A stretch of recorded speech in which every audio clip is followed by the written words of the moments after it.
제가 청년 시절 섬겼던 그 교회는 예수전도단 DTS를 받으러 다녀오는 게 붐이었던 그런 교회였어요. 제가 청년 시절에 많은 친구들이 예수전도단에서 하는 DTS에 다녀왔고 많은 변화가 있었습니다. 이 예수전도단 DTS는요, 원래 이름이 예수전도단 DTS 예수제자훈련학교라고 합니다. Discipleship Training School, 이렇게 해서 앞에 글자를 따서 DTS라고 해요. 12주 동안 강의를 듣고 훈련을 받게 되고요. 그리고 12주 동안 전도 여행, 선교지에 가서 전도를 하는 그런 시간을 갖는 6개월 코스의 그런 훈련 과정입니다.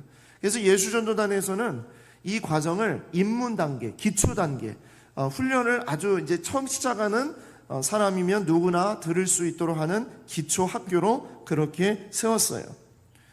친구들이 다녀오면 예배하는 태도가 달라집니다. 그리고 경배와 찬양의 고백이 달라지고요. 말씀을 듣는 자세가 달라져요. 무엇보다 열방을 향한 부르심으로 불타오르게 되고 하나님이 허락하신 내 자리에서 선교사로서의 삶을 결단하고 이 공동체를 위해서 헌신하겠다. 내가 이 공동체에 정말 하나님의 영광을 위해 쓰임받겠다라고 그렇게 결단을 하고 돌아오는 그런 훈련이 바로 이 훈련이었어요. 자, 그런데 그때 한 가지 좀 어려운 부분이 좀 있었습니다. 그게 뭐냐? 이 훈련을 받고 돌아오는 청년들이 기존의 청년들과 잘 섞이지 못하는 일이 벌어졌어요. 반대로 기존의 청년들은 이 훈련을 받고 돌아온 지체들을 좀 어렵게 생각하는 일이 벌어졌습니다. 그 이유가 왜 그런가? 여러 가지 이유가 있겠지만 그 중에 하나가 이 예수전도단에서 훈련하는 하나님의 음성을 듣는 법, 이것에 대한 차이가 좀 있었기 때문이에요. 하나님의 음성을 듣는 법, 얼마나 이 문구 자체가 확 끌리는 말이고 정말 우리가 원하는 그런 표현 아닙니까? 우리가 신앙생활을 하면서 혼란스럽고 어려운 부분이 무엇이냐? 바로 이 부분이 명확하지 않아서 그런 것 아닙니까? 그런데 하나님의 음성을 듣는 법 있다니까 얼마나 좋습니까? 그래서 하나님의 음성을 듣는 법을 이제 훈련받고 와서 이것을 기존에 있는 공동체 안에서 이것을 하려고 하는데 이게 자꾸 문제가 좀 생기는 거예요. 근데 아주 일부 청년들이 이 과정을 너무나 쉽게 생각해서 DTS에 가야만 하나님의 음성을 듣는 법을 터득하고 오는 것처럼 말하는 친구들이 있었어요. 그러니까 DTS를 받을 때엔 좀 좋아진 것 같다가 하나님의 음성을 잘 듣는 것 같다가 교회에 오면, 기존에 자기가 섬기던 교회에 오면 안 되는 것 같고 힘든 것 같고 신앙적인 성장이 더디는 것 같고 예배가 좀 감동이 없는 것 같고, 그러니까 자신이 예전에 훈련받을 때 예배는 막 뜨겁고 막 이렇게 했는데 교회에 와서는 차갑고 이성적인 것 같고 이러니까 이게 안 맞으니까 어떤 이야기를 하게 되냐면 나 또 DTS 받으러 갈래, 그러는 거예요. 거기에 가야만 하나님의 음성을 좀 더 잘 들을 수 있다는 그런 생각을 하는 거예요. 이런 일이 적지 않게 벌어지게 되니까 사실은 좋은 훈련, 정말 추천하고 싶은 이런 훈련임에도 불구하고요, 일부 교회에서는 DTS를 인정하지 않는 일이 벌어지기도 했습니다. 자, 그렇게 되니까 우리 합신 출신이면서 전 한국 예수전도단 대표이자 높은 뜻 푸른교회 담임 목사인 문희곤 목사님이 이런 책을 하나 쓰게 됐습니다. 하나님의 음성을 듣는 것은 은사가 아닙니다 라는 책이에요. 하나님의 음성을 듣는 것은 은사가 아닙니다. 무슨 얘기냐? 하나님의 음성을 듣는 것은 그리스도인이라면 누구나 할 수 있는 것이라는 거예요. 어떤 영적으로 소수만이 아는 이야기, 이 기존 교회에서는 절대로 할 수 없는 그런 이야기가 아니라 누구든지 할 수 있는 것이며 또 우리는 그런 삶을 살아야 한다라는 거예요. 그러면서 이 책에는요, 예수전도단 사람들이 겪은 실수와 착각과 오해를 진솔하게 풀어냄으로써 우리의 실생활과 밀접한 관련이 있다는 것을 단순하고 명쾌하게 보여주는 책이다 그랬습니다. 저는 이 책을 여러분들에게도 추천하고 여러분들도 꼭 읽었으면 좋겠다고 생각을 합니다. 하나님의 음성을 듣는 기본적인 자세는요, 하나님과의 인격적인 관계에서 시작합니다. 어디 훈련 가서 또 어떤 과정을 했기 때문에 그것이 아니라 하나님과의 인격적인 관계에서 시작된다는 거예요. 그 하나님과의 인격적인 관계는 바로 하나님의 말씀, 기록된 하나님의 음성인 성경을 통해 깨닫게 되고 더 나아가 하나님의 뜻을 분별하게 된다는 것이 바로 이 책 속에 담겨진 내용입니다. 그래서 성경은 하나님의 성품과 원칙이 무궁무진하게 담겨져 있다는 것을 이야기하고 있습니다. 제가 오늘 이 말씀을 왜 먼저 이렇게 드리는 것이냐면, 오늘 우리가 읽은 이 본문에 보니까 바울은 늘 하나님의 음성을 듣는 삶을 살았기 때문이에요. 그런데 이렇게 생각할 수 있어요. 그건 바울이니까 가능한 거지, 바울에게만 주신 은사가 아닐까? 그렇게 생각을 한다는 거죠. 그런데 아니라는 얘기입니다. 바울의 삶이 특별한 인생이고 선택된 제자만 주시는 그런 은사가 아니라 바로 이 하나님의 음성은요, 우리의 삶, 우리의 인생 속에 누구든지 누릴 수 있는 하나님께서 우리에게 주신 우리의 삶의 이야기라는 거예요. 지난주 배경이 되었던 1차 선교 여행을 마치고 바울과 바나바가 안디옥으로 돌아오게 됩니다. 자, 그런데 이 안디옥 교회 안에 큰 문제가 벌어졌습니다. 사도행전 14장 26절부터 보시겠습니다. 거기에서 배 타고 안디옥에 이르니 이곳은 두 사도가 이룬 그 일을 위하여 전에 하나님의 은혜에 부탁하던 곳이라. 바울과 바나바가 파송을 받았던 교회가 안디옥 아닙니까? 그곳이라 라는 거예요. 다시 돌아왔다는 얘기입니다. 그들이 이르러 교회를 모아 하나님이 함께 행하신 모든 일과 이방인들에게 믿음의 문을 여신 것을 보고하고 1차 선교 여행의 모든 이야기들이 어땠는지 그 실제 이야기들을 다 보고합니다. 그리고 제자들과 함께 오래 있으니라. 자, 그런데 문제가 생겨요. 어떤 사람들이 유대로부터 내려와서 형제들을 가르치되 너희가 모세의 법대로 할례를 받지 아니하면 능히 구원을 받지 못하리라 하니, 그러는 거예요. 유대인들이 이 전통적인 그 유대의 율법을 지키고 있었던 사람들이 와서 지금 이 안디옥에 있는 성도들에게 그러는 거예요. 너희가 모세의 법대로 할례를 받지 아니하면 구원을 능히 받을 수가 없다. 아니, 이게 언제적 이야기인데.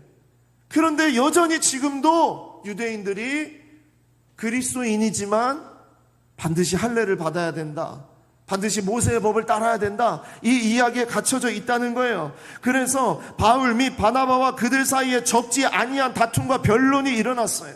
안디옥 교회 안에 다툼과 변론이 일어났다는 얘기입니다. 그러니까 형제들이 이 문제에 대하여 안 되겠다, 바울과 바나바를 그리고 또 그 중에 몇 사람을 예루살렘에 있는 사도와 장로들에게 보내기로 작정하니라. 안디옥 교회 안에서는 해결이 되지 않으니 교회의 처음 시작이었던, 다른 이방 교회를 세울 수 있도록 그 기초가 되었던 예루살렘 교회의 이 문제를 가지고 가서 그곳에서 결론을 짓도록 하자라고 한 겁니다.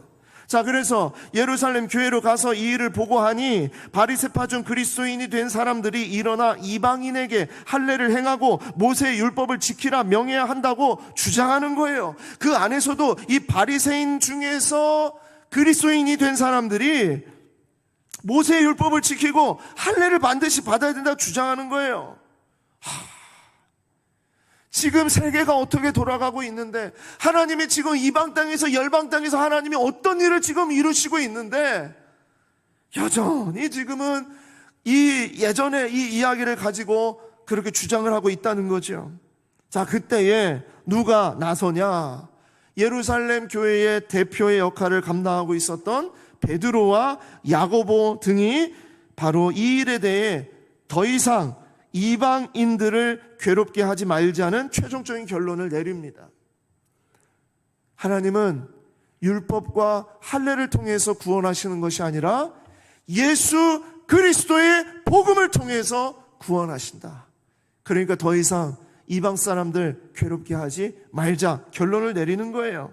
사도행전 15장 19절 20절입니다. 그러므로 내 의견에는 이방인 중에서 하나님께로 돌아오는 자들을 괴롭게 하지 말고 다만 우상의 더러운 것과 음행과 목매어 죽인 것과 피를 멀리하라고 편지하는 것이 옳다. 이렇게 결론을 내려요. 그러니까 15장 24절입니다. 들은즉 우리 가운데서 어떤 사람들이 우리의 지시도 없이 나아가서 말로 너희를 괴롭게 하고 마음을 혼란하게 한다. 들었다. 유대인들 중에서 니네 마음을 힘들게 했다는 걸 내가 들었다. 그러면서 어떻게 결론을 짓느냐? 28절 29절입니다. 성령과 우리는 이 요긴한 것들 외에는 아무 짐도 너희에게 지우지 아니하는 것이 옳은 줄 알았노니 다만 우상의 제물과 피와 목매어 죽인 것과 음행을 멀리할지니라. 이에 스스로 삼가면 잘 되리라. 평안함을 원하노라 하였더라 하고 이 일이 정리가 돼요. 자, 이렇게 일이 해결이 되고 바울과 바나바가 다시 안디옥에 머물면서 많은 사람과 함께 주의 말씀을 가르치면서 전파하고 있습니다. 그러다가 이제 바울의 마음에 예전에 1차 선교 여행을 다녔던 그 지역들이 생각이 나고 그곳의 소식도 궁금하고 그리고 나는 이방의 빛으로 하나님이 세우셨는데 이 사역을 감당하기 위해서 다시 선교지로 나가야 되겠다 결심을 하고요. 준비하는 가운데에서 바울은 지금까지 겪었던 일 중에 너무나도 힘들고 가장 어려운 일을 겪게 됩니다. 자, 그것이 사도행전 15장 36절부터 나오는 이야기예요. 며칠 후에 바울이 바나바더러 말하되 우리가 주의 말씀을 전한 각 성으로 다시 가서 형제들이 어떠한가 방문하자 하고 바나바는 마가라 하는 요한도 데리고 가고자 하나. 이 마가가 누굽니까? 1차 선교 여행 떠날 때에 떠나자마자 바로 나 집으로 돌아갈래. 못하겠어. 못해 먹겠어 하고서 집으로 돌아갔던 그 녀석 아닙니까? 그 친구를 바나바가 다시 한번 그를 붙잡아서 우리가 2차 갈 때 데리고 가자 얘기를 하는 거예요. 그런데 바울이 뭐라고요? 바울은 밤빌리아에서 자기들을 떠나 함께 일하러 가지 아니한 자를 데리고 가는 것이 옳지 않다 하여 39절 서로 심히 다투어 피차 갈라지니 바나바는 마가를 데리고 배 타고 구브로로 갔다는 거예요. 누가 떠났어요? 바나바가 떠났어요. 어떤 일이 벌어집니까? 서로 심히 다투어 피차 갈라지니. 나중에 한번 또 말씀을 드리겠습니다만 예루살렘 교회도 그랬고 안디옥 교회도 그랬고요. 바울과 바나바의 사건도 그렇고 고린도 교회도 그렇고 초대교회에 있었던 모든 교회 안에는 다 문제가 있었어요. 싸움이 있었어요. 어려운 일이 있었어요. 자, 우리는 여기서 분명한 것을 보게 됩니다. 하나님의 음성을 듣는 사람은 어떤 사람인가? 첫 번째로 문제가 생겨도 띵똥이 흔들리지 않는 사람입니다. 퀴즈입니다. 뭐가 들어가야 되겠습니까? 생각해 보십시오. 문제가 생겨도 뭐가 흔들리지 않는 사람일까요? 예, 그것은 바로 사명이 흔들리지 않는 사람. 주께서 맡기신 일이 흔들리지 않는 사람이에요. 문제가 생겨도 어려움이 생겨도 감정적으로 지치고 무너지고 힘들고 관계가 깨져도 주님이 맡기신 일, 사명이 흔들리지 않는 사람.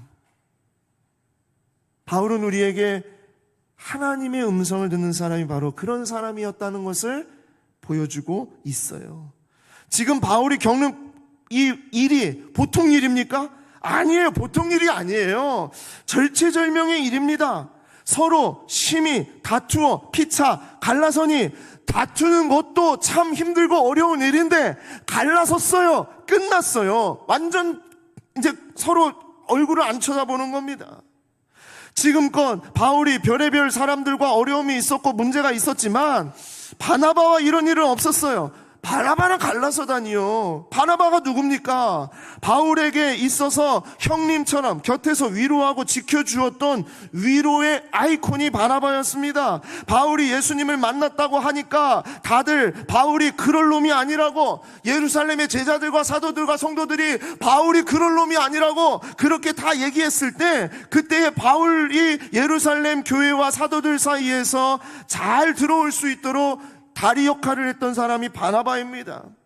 그리고 바울이 고향인 다소에서 무명의 시절을 10년 이상을 보냈잖아요. 그 시절을 보내고 있을 때 그를 잊지 않고 그에게 찾아가서 우리 함께 안디옥에 가서 교회를 세우자고 붙잡아준 그 형님이 누구냐? 바로 바나바 형님이에요. 심지어 바나바의 조카 마가 요한이 선교 여행 중에 집으로 그냥 돌아가 버리는 그 일이 있었어도요, 바나바는 바울 옆에서 끝까지 동역을 했던 사람입니다. 그런 형님이에요. 그런데 그 형님이 바울과 대판 싸우고 심히 다퉈서 피차 갈라섰다는 겁니다. 여러분, 이 정도 되면 사역 못해요. 못합니다. 이런 문제가 생겼고 관계가 틀어졌는데 누가 사역하러 나간다고 그러겠습니까? 저는 한번 그런 생각을 해봤어요. 오랫동안 10년 이상 동안 함께 동역하고 함께 지냈던, 정말 너무나 사랑하고 같이 뭐만 딱 얘기하면 딱 알아차렸던 그 친구가 정말 크게 싸우고 이제 더 이상 나랑 안 보겠다고 하고 떠나버렸다면 저는요, 사역 못할걸요. 너무 힘들어서, 너무 지쳐서. 뿐이겠습니까? 사람들이 뭐라고 하겠어요? 비웃는 일 아니겠습니까? 당신 내부의 문제도 해결 못하면서 당신 옆에 있는 사람과 관계도 그렇게 깨지면서 어떻게 당신은 누구의 인생을 해결하려고 그렇게 하는 겁니까? 바울이 또 보통 완벽주의자였겠습니까?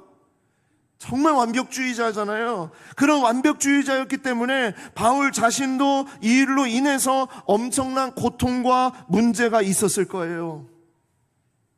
그런데 그럼에도 불구하고 바울은 어떻게 합니까? 사도행전 15장 40절 41절 말씀입니다.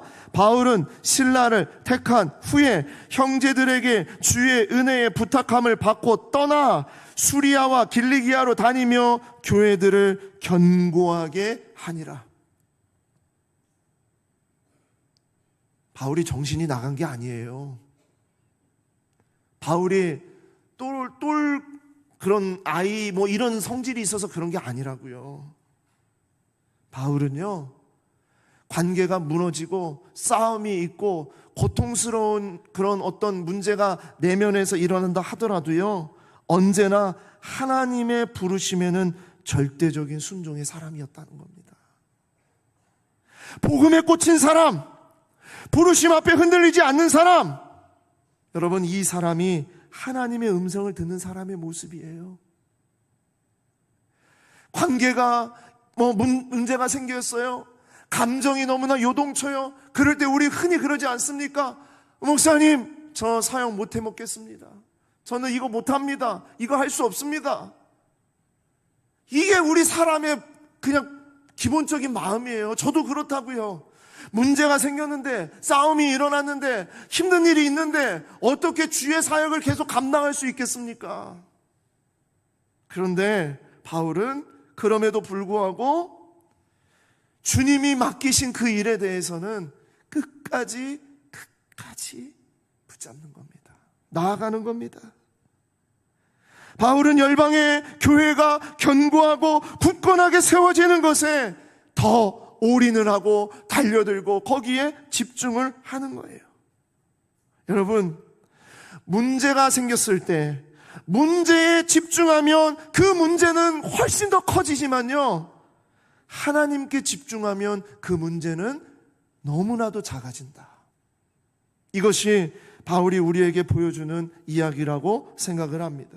저는 많은 단기 선교팀을 꾸리고 훈련시켜서 선교지에 다녀왔습니다. 기본 한번 팀이 꾸려지게 되면요, 10주 이상을 모여서 준비 모임을 갖게 했어요.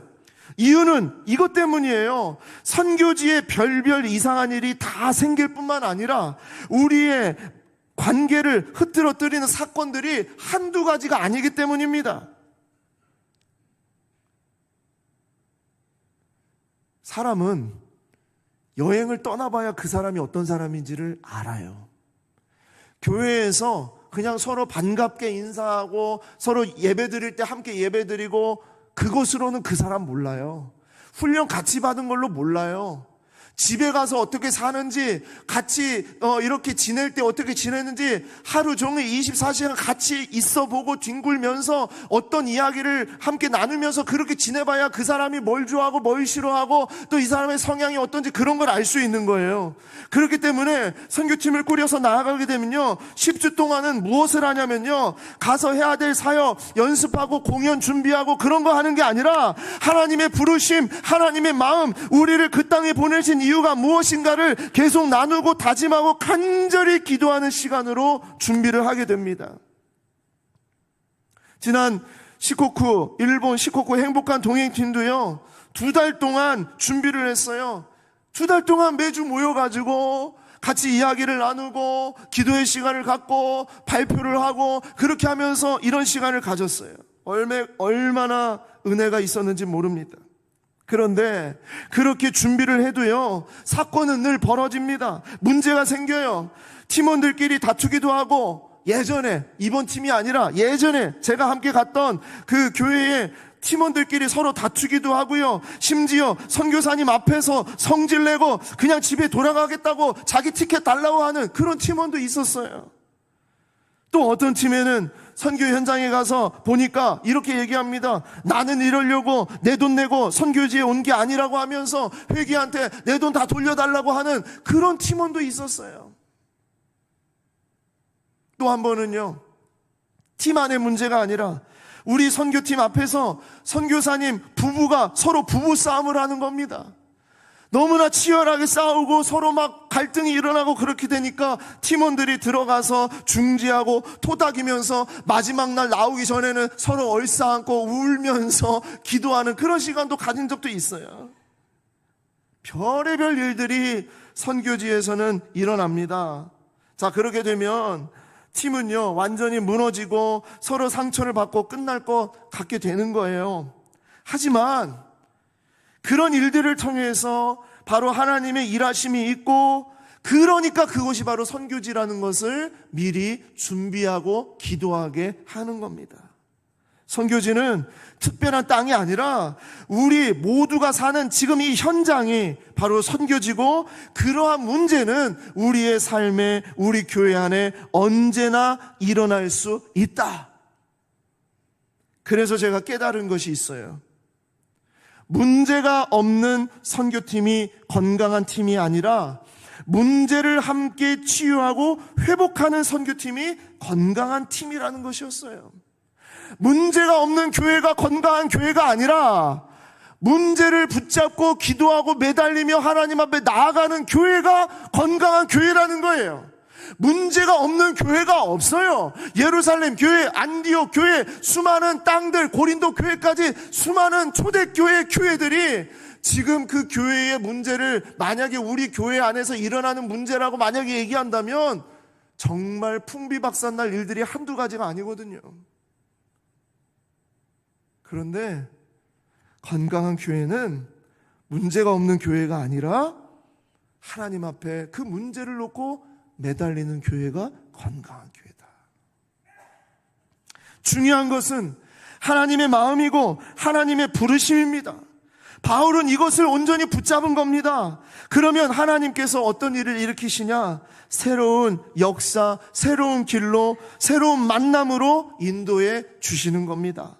자, 사도행전 16장 1절 말씀입니다. 바울이 더베와 루스드라에도 이름에 거기 디모데라 하는 제자가 있으니 그 어머니는 믿는 유대 여자요 아버지는 헬라인이라. 디모데는 루스드라와 이고니온에 있는 형제들에게 칭찬을 받는 자니 바울이 그를 데리고 떠나고자 할세. 누구를 만납니까? 영적인 아들 디모데를 만나는 겁니다.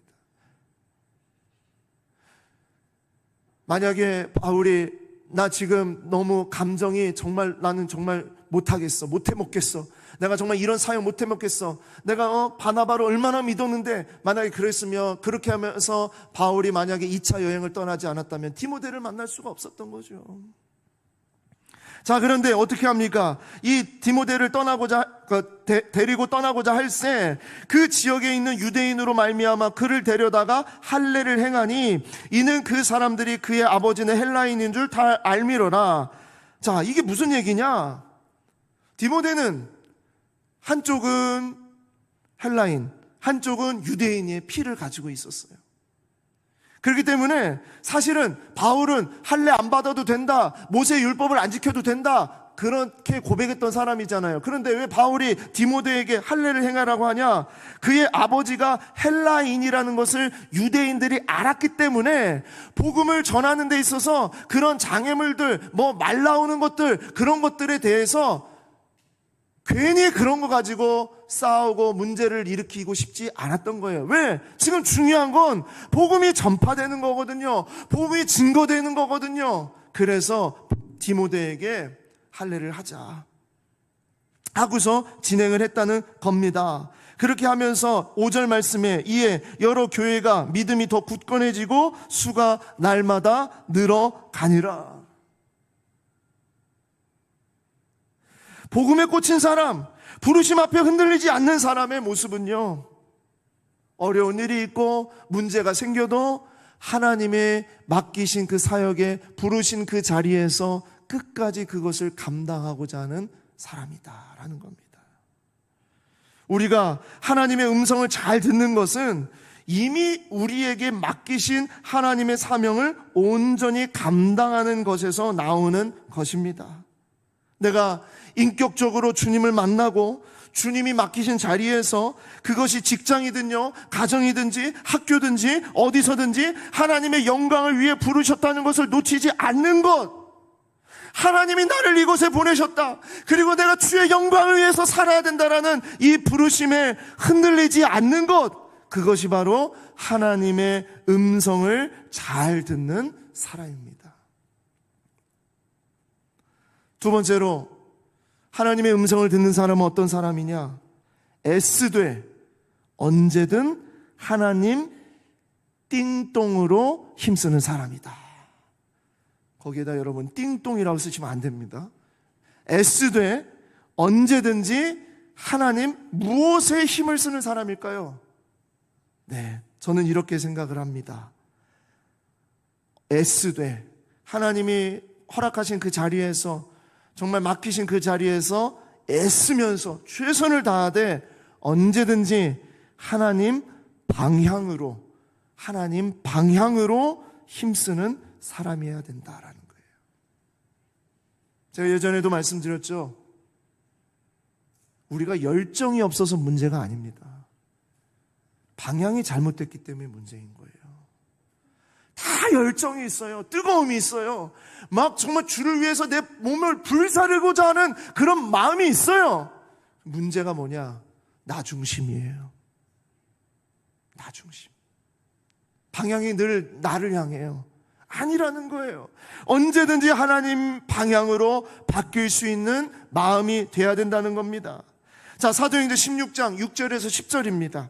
성령이 아시아에서 말씀을 전하지 못하게 하시거늘 그들이 부르기아와 갈라디아 땅으로 다녀가 무시아 앞에 이르러 비두니아로 가고자 애쓰되 예수의 영이 허락하지 아니하시는지라. 그래서 무시아를 지나 드로아로 내려갔는데 밤에 환상이 바울에게 보이니 마게도냐 사람 하나가 서서 그에게 청하여 이르되 마게도냐로 건너와서 우리를 도우라 하거늘. 여러분, 아주 독특한 표현들이 나와요. 성령이 아시아에서 말씀을 전하게 못하게 하신다. 예수의 영이 허락하지 아니하신다. 밤의 환상이 보여서 마게도냐로 건너와서 우리를 도우라. 여러분, 이런 표현들 제가 밑줄을 그어놨는데, 이 표현들을 딱 보면은 어떤 느낌이 들어요? 음성으로, 하나님이 음성으로 실제 들리게 하는 것처럼 말하는 것 같이 들립니다. 그런데 사실 우리는요, 성령께서 바울과 동료들에게 아시아에 가지 말라고 어떤 방법으로 말씀하셨는지는 알지 못합니다.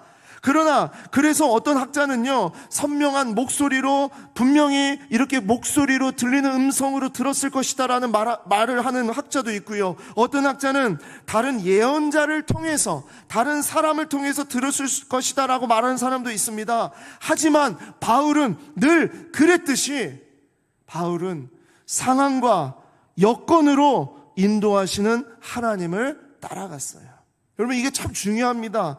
상황과 여건으로 인도하시는 하나님. 하나님의 뜻을 아는 것은 그분의 목소리를 귀로 들어야 하는 것이 아닙니다. 일어나는 상황과 여건을 통해 하나님의 마음이 무엇인지를 붙잡게 되는 거예요. 실제로 하나님의 말씀이 그 당시에 들릴 수 있습니다. 하나님은 초자연적인 역사하심으로 들리게 하시죠. 그러나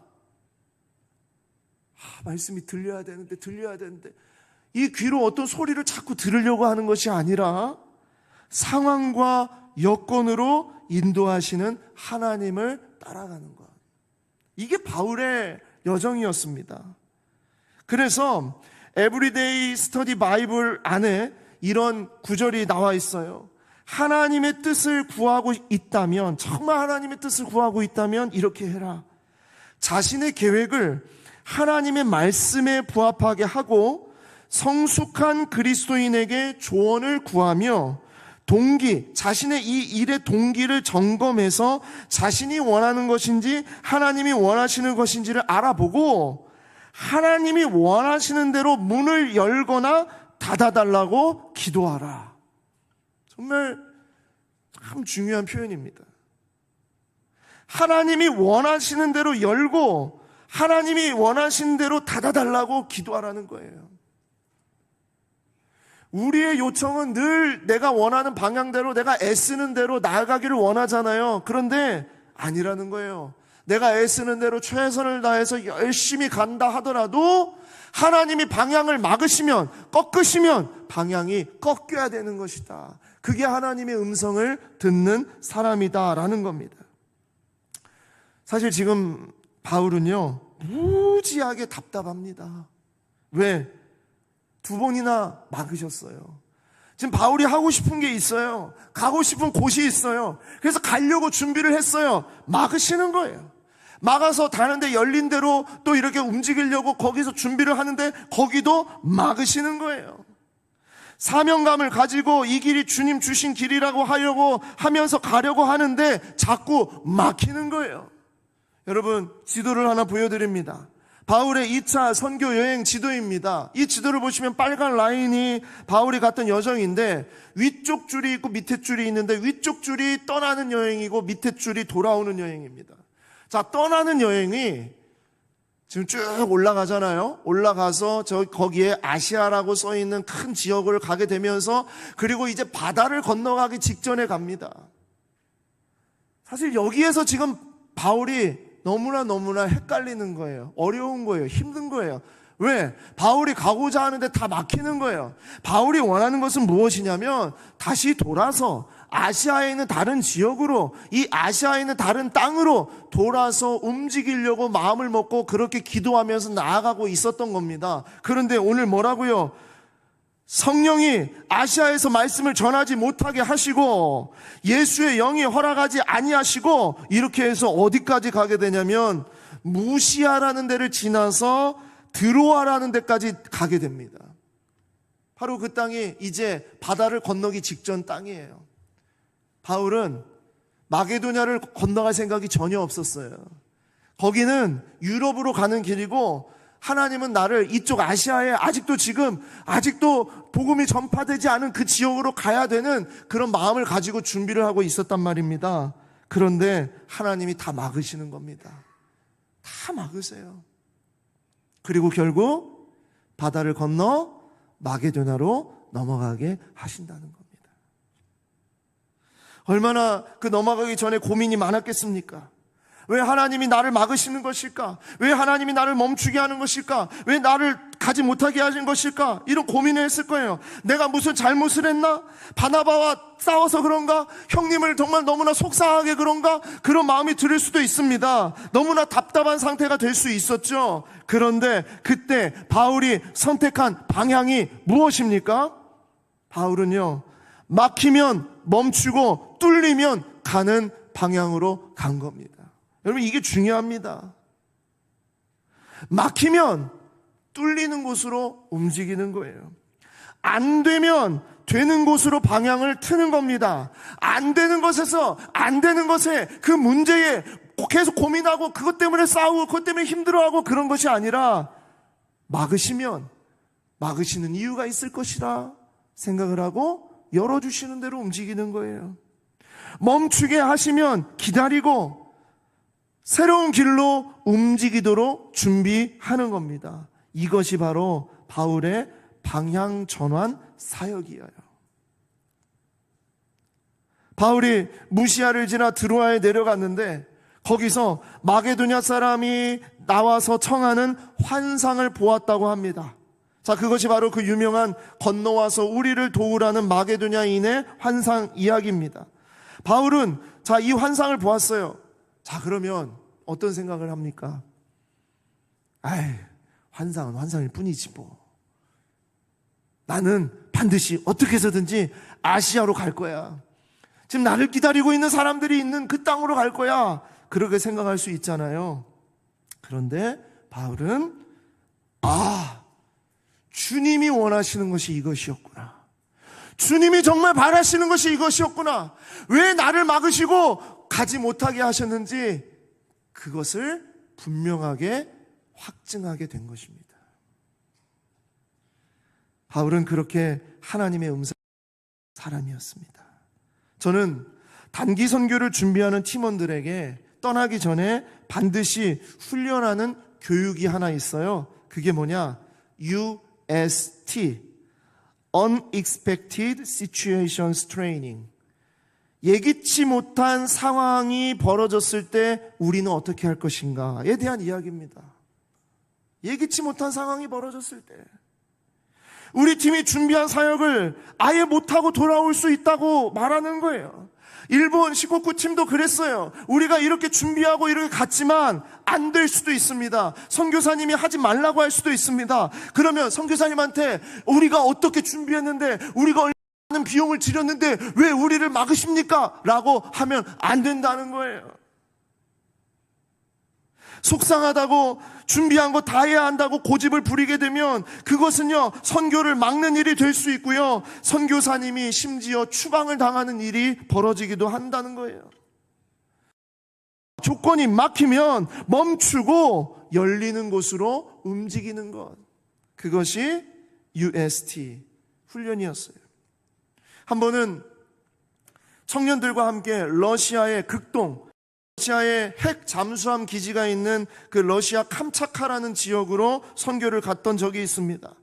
청년들과 정말 3달, 4달 그렇게 준비해가지고 많은 돈을 들여서 가게 됐는데, 그것에서 우리가 이제 복음을 증거할 수 있는 그 연극을 다 이게 준비해가지고 막 의상까지 다 준비해서 우리가 그곳에 어느 유치원에 방문을 해서 유치원 아이들에게 복음을 전하는 그런 시간을 가지기로 그렇게 약속을 했어요. 그래서 그 유치원에 갔어요. 갔는데 선교사님이 그러는 거예요.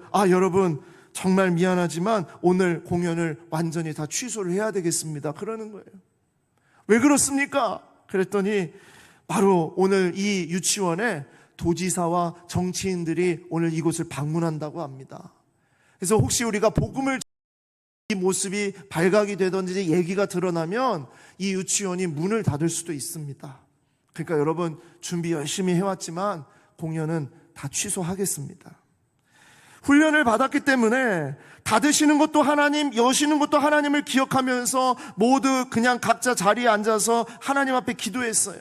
하나님, 우리가 연극은 못 보여주고 준비한 것은 같이 나눌 수 없지만 성령께서 이 아이들의 마음을 만지시고 복음이 이 땅에 온전하게 들어갈 수 있도록 역사해달라고 그렇게 기도하는 시간을 갖고, 그리고 그곳을 나오게 됐습니다.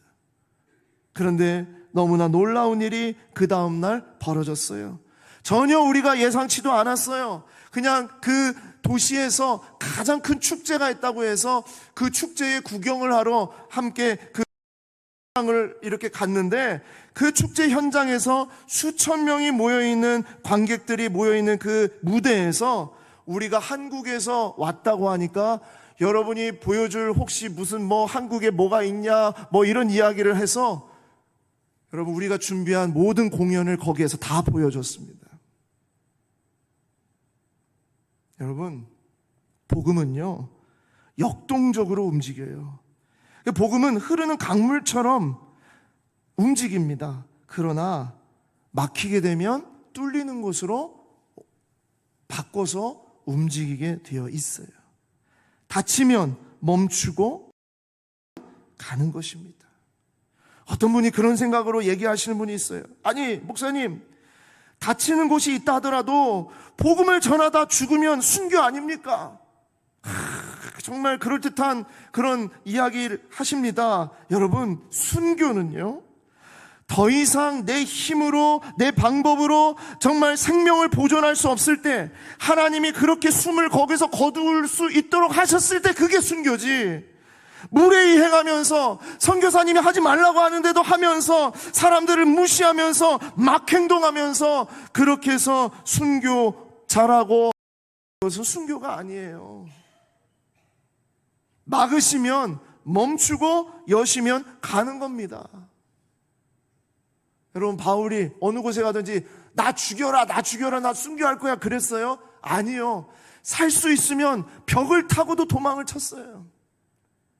그리고 또 복음을 전하고 잡혀가다가 또 하나님이 열어주시면 또 나가고, 거의 반 죽을 지경으로 있다가도 다시 새 힘을 얻고 나가면 또 나가고, 멈추게 하시면 더 이상 가지 않고 다른 곳으로 가고. 이것이 하나님의 음성을 듣는 사람의 모습이에요. 하나님의 음성을 듣는 사람은요, 하나님이 맡기신 이 자리에서 충성스럽게 최선을 다하지만 언제든지 하나님 방향으로 바꿀 수 있는 힘쓰는 사람이다라는 겁니다. 자, 그러면 마지막으로 바울의 2차 선교 여행을 통해 우리가 알 수 있는 하나님의 음성을 듣는 사람은 어떤 사람이냐? 모든 움직임과 만남, 헤어짐, 상황과 조건을 하나님의 마음으로 품어내는 사람이에요. 자, 그 사람이 어떤 사람이냐? 하나님의 말씀으로 띵동하는 사람이에요. 자, 퀴즈네요. 하나님의 말씀으로 뭐 하는 사람일까요? 기도하는 사람입니다. 기도하는 사람. 하나님의 말씀으로 기도하는 사람. 여러분, 기도는 하나님과의 소통이자 하나님의 음성을 잘 들을 수 있는 통로입니다. 그리고 그 통로의 문을 여는 키가 하나님의 말씀입니다. 즉, 하나님의 말씀으로 기도하는 사람이 하나님의 음성을 잘 듣는 사람이에요. 바울이 밤에 환상을 보았다고 그랬어요. 여러분, 이 밤이 어떤 밤이었을까요? 막 이렇게 먹고 마시는 그런 밤이었을까요? 아니요. 이 밤은요, 바울이 기도하는 밤이었습니다. 기도하는 밤, 그 기도하는 밤에 환상을 보게 된 거예요. 여러분, 아무리 하나님이 우리에게 환상을 보여주고 하나님의 분명하게 선명하게 어떤 말씀을 해주셔도요, 기도를 하지 않으면 하나님의 뜻이 무엇인지 순종할 수가 없어요. 자기 고집이 꽉 차 있기 때문입니다. 그런데요, 기도는 내 고집을 꺾는 거거든요. 내 고집을 꺾고 내 주장을 꺾고 하나님의 뜻을 묻고 하나님이 어떤 마음이신지를 들으려고 하는 것이 기도거든요. 그래서 바울은 환상을 붙잡을 수 있었던 거예요. 오늘 여기 말씀에 보니까 뭐라고요? 10절 말씀에 보니까 이는 하나님이 저 사람들에게, 마게도냐 사람들에게 복음을 전하라고 우리를 부르신 줄로 인정함이로라. 어떻게 그가 인정을 하게 됐을까요? 하나님 앞에서 그는 기도하는 자였기 때문입니다. 왜 막으셨을까? 왜 못 가게 하셨을까? 왜 이런 문제가 생겼을까? 하면서 하나님 앞에서 이 부분을 놓고 기도하고 있을 때 바울은 깨닫는 거예요. 아, 하나님이 마게도냐로 가기를 원하시는구나. 그래서 그 순종대로 마게도냐로 건너가서 첫 성인 빌립보에 이르러 하나님께서 준비시켜 주신 사람 루디아 자매를 만나게 됩니다. 자, 그런데 그 자매도 어떻게 만납니까? 사도행전 16장 12절에서 14절입니다. 거기서 빌립보에 이르니 이는 마게도냐 지방의 첫 성이요 또 로마의 식민지라 이 성에서 수일을 유하다가 안식일에 우리가 기도할 곳이 있을까 하여 문 밖 강가에 나가 거기 앉아서 모인 여자들에게 말하는데 거기에 누가 있었다는 거예요? 루디아라는 여자가 있었다는 거예요. 우리는요 강가에 나가 앉아있는 여자들을 생각하면 뭘 생각합니까? 아, 이 여인들은 거기서 빨래를 하고 있었구나. 우리는 그렇게 보통 우리 옛날에 강가에서 빨래를 했으니까. 그게 아니라 이 여인들은요 바로 이 안식일에 하나님을 믿는 자들로서, 그들이 하나님을 의지하는 자들로서 그들이 모여서 이 공적인 자리에서 그들이 함께 할 수 없기 때문에 강가에 모여서 그들은 기도하는 시간을 가졌었던 것입니다. 그래서 바울은 바로 이 여인들, 모여서 기도하고 있었던 여인들과 함께 그 자리에서 같이 기도를 하는 가운데 그곳에서 루디아라는 한 여자를 만나게 된 것이고, 바로 이 루디아가 빌립보의 첫 번째 교회를 세울 수 있는 아주 중추적인 역할을 감당한 여인이었다라는 겁니다. 에이, 목사님, 아니 무슨 그게 기도하는 사람이라고 볼 수 있습니까? 어쩌다가 우연히 마주친 거 아닙니까? 라고 말씀하실 수도 있죠. 그런데 아니요, 바울은 가는 곳곳마다 기도했습니다. 사도행전 16장 16절, 우리가 기도하는 곳에 가다가 점치는 귀신 들린 여종 하나를 만나니. 사도행전 16장 25절, 한밤중에 바울과 실라가 기도하고 하나님을 찬송하며 죄수들이 듣더라. 이뿐이겠습니까? 사도행전에 들어와서 누가는요, 모든 제자들이, 모든 성도들이 모여나면 뭐 한다고 했어요? 기도하는 사람들이었다. 기도로 하나님을 의지하면서 나아가는 사람들이라는 것을 말하고 있습니다. 기도는 하나님의 음성을 듣는 시간이에요. 세상에서 말하는 기도는 내가 원하는 것, 내가 바라는 것, 내가 요구하는 것을 막 달라고 하는 것이 기도일지 모르지만, 사도행전은 우리에게 기도가 무엇인지 그것을 말하고 있는데, 기도는 하나님의 음성을 듣는 시간입니다. 하나님의 마음이 무엇인지, 하나님의 뜻이 무엇인지 그것을 붙잡는 것이 바로 기도의 시간이에요. 하나님의 음성을 듣는 사람은 기도하는 사람입니다. 자신의 지식과 경험으로 기도하는 사람이 아닙니다. 내가 가진 어떤 신앙의 연륜으로 정말 하나님 앞에 그렇게 나아가는 것이 아니라, 언제든지 하나님이 방향을 바꾸시면, 하나님이 원하시는 것이 무엇인지, 하나님께서 정말 어떻게 살기를 원하시는 것인지를 늘 묻고 들을 수 있는 그 시간이 바로 기도하는 시간이다. 자, 여러분, 오늘 말씀을 마무리합니다. 자, 오늘은 마무리가 중요해요. 마무리. 하나님의 음성을 듣는 사람은 어떤 사람입니까? 첫 번째, 문제가 생겨도 사명이 흔들리지 않는 사람. 두 번째, 애쓰되 언제든 하나님 방향으로 힘쓰는 사람.